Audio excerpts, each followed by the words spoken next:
Now that you're in contract, you're going to need a real estate attorney. So in the Chicagoland area, we have attorneys that assist you during the process. So I'm here with local attorney Beata Valente. And Beata, I'm just going to ask you a few questions. Say I'm a first-time buyer. I just got into contract.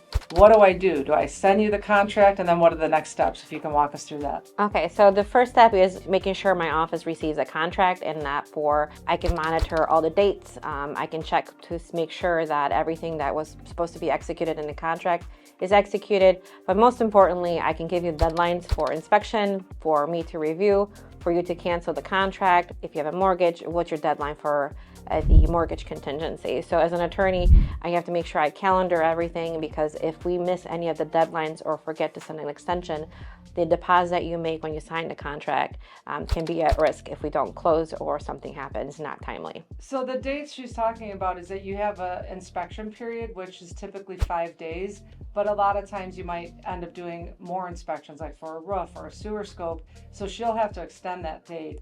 Once you're out of the inspection period, that's when you have to give additional earnest money, correct? Correct. Most of the contracts ask for additional earnest money. So you do all your inspections, let's say sewer scope, roof inspection, whatever, you do radon.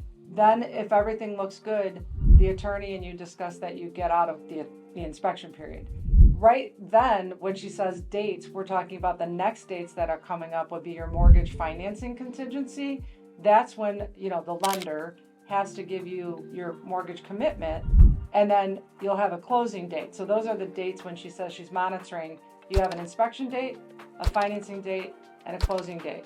So now that we've gotten the contract to you, you've put the dates in, you've talked to the client, and you've gotten through inspection, and they've given their, let's say, additional earnest money. What are the next steps? You'll get a conditional loan approval, or how does that work? Each lender varies. Some do issue conditional approvals.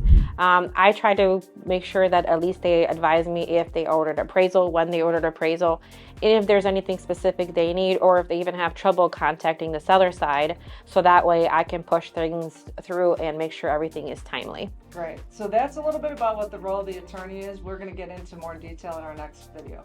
Remember, I'm here for all your mortgage needs. While I do renovation lending, I also do move-in ready.